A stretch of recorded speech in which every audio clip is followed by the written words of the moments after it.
بسم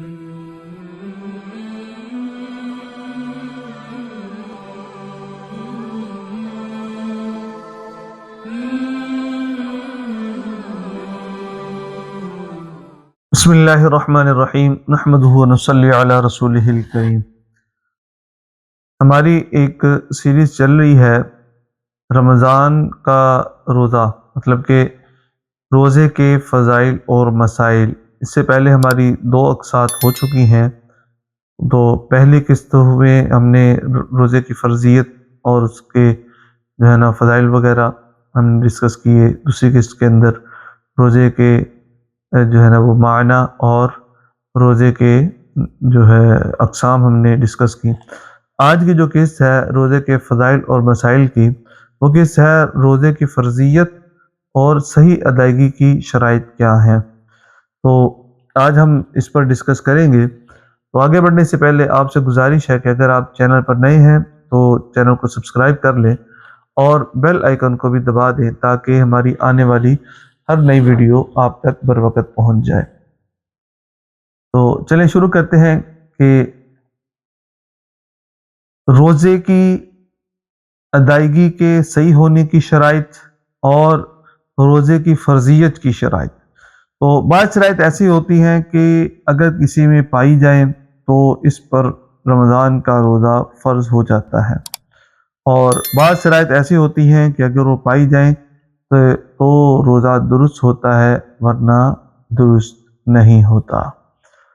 پہلی قسم مطلب کہ اگر کسی کے اندر پائی جائیں تو اس کے اوپر رمضان کا روزہ فرض ہوتا ہے، تو اس کو کہتے ہیں شرائط فرضیت، یعنی فرضیت کی شرائط۔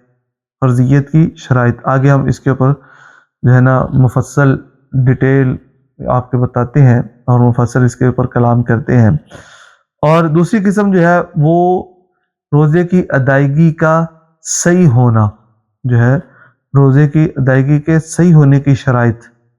تو اب یہ 2 اس کی وہ شرائط ہوتی ہیں 2 طرح کی۔ تو پہلی طرح کی جو شرائط ہیں مطلب کہ فرضیت کی شرائط، تو اس میں یہ ہے کہ جس شخص کے اندر 3 شرطیں پائی جائیں، جس شخص کے اندر 3 شرطیں پائی جائیں تو اس کے اوپر رمضان المبارک کا روزہ رکھنا فرض ہے۔ نمبر 1، مسلمان ہو، کافر کے اوپر روزہ رکھنا فرض نہیں ہے رمضان کا۔ نمبر 2، عاقل ہو مطلب کہ عقل رکھنے والا ہو، دیوانہ یا پاگل نہ ہو، کیونکہ اس کے اوپر روزہ فرض نہیں ہو سکتا کیونکہ وہ مکلف ہی نہیں ہے۔ نمبر 3، بالغ ہو، چھوٹے بچے پر روزے کا رکھنا، رمضان کے روزے کا رکھنا فرض نہیں ہے۔ تو یہ 3 جس کے اندر یہ پائی جائے تو اس پر رمضان کا روزہ رکھنا فرض ہوتا ہے۔ اب آتے ہیں کہ روزے کی ادائیگی کے صحیح ہونے کی شرائط، وہ بھی 3 ہیں۔ نمبر 1، تندرست ہونا، کہ اگر کوئی شخص بیمار ہو روزہ رکھنے سے، اب اس کو یہ ہے کہ جی میرا مرض بڑھ جائے گا یا میری جان چلی جائے گی، تو اب وہ روزہ چھوڑ سکتا ہے، بلکہ بہتر یہ ہے کہ وہ روزہ نہ رکھے، تندرست ہو کر پھر اس کی قضا اس کے اوپر رکھنا واجب ہوگی۔ اور اس طریقے سے ایک شخص نے جب روزہ رکھا تب وہ ٹھیک تھا، تو دن کے وقت بیمار ہو گیا یا کسی حادثے میں اس کو چوٹیں لگ گئیں، اور یا یہ ہے کہ جی روزہ رکھنا اس کے لیے کافی دشوار ہو گیا، تو اس صورت کے اندر بھی روزہ توڑ دینا بہتر ہے، بعد میں اس کی قضا کر لے۔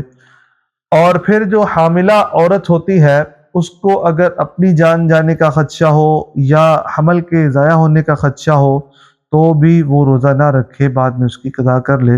اسی طریقے سے جو مرضعہ ہوتی ہے، مطلب کہ مرضعہ کہتے ہیں دودھ پلانے والی، تو اگر اس کو دودھ کی کمی کا خدشہ ہو تو بھی وہ روزہ نہ رکھے بلکہ بعد میں قضا کر لے گی۔ نمبر 2، مقیم ہونا۔ نمبر 2، روزے کے صحیح ہونے کی جو شرائط ہے اس میں مقیم ہونا ہے۔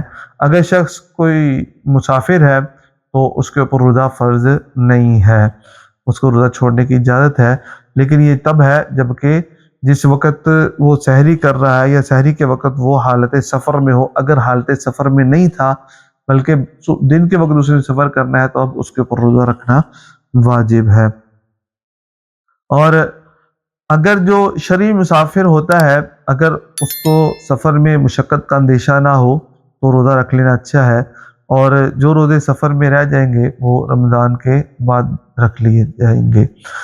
تیسری جو آخری شرط ہے وہ یہ ہے حیض اور نفاس سے پاک ہو۔ حیض و نفاس کی حالت میں روزے رکھنا جو ہے نا وہ واجب نہیں ہے۔ جتنے روزے حیض و نفاس کی وجہ سے چھوٹ جائیں تو رمضان کے بعد ان کی قضا کرنا لازم ہے۔ تو یہ تھی آج کی ویڈیو جس میں ہم نے روزے کی فرضیت اور روزے کے صحیح ادا ہونے کی شرائط کو ذکر کیا۔ امید ہے کہ جی آپ کو آج کی ویڈیو پسند آئی ہوگی۔ اگلی ویڈیو تک کے لیے اجازت دیں، تب تک کے لیے السلام علیکم ورحمۃ اللہ وبرکاتہ۔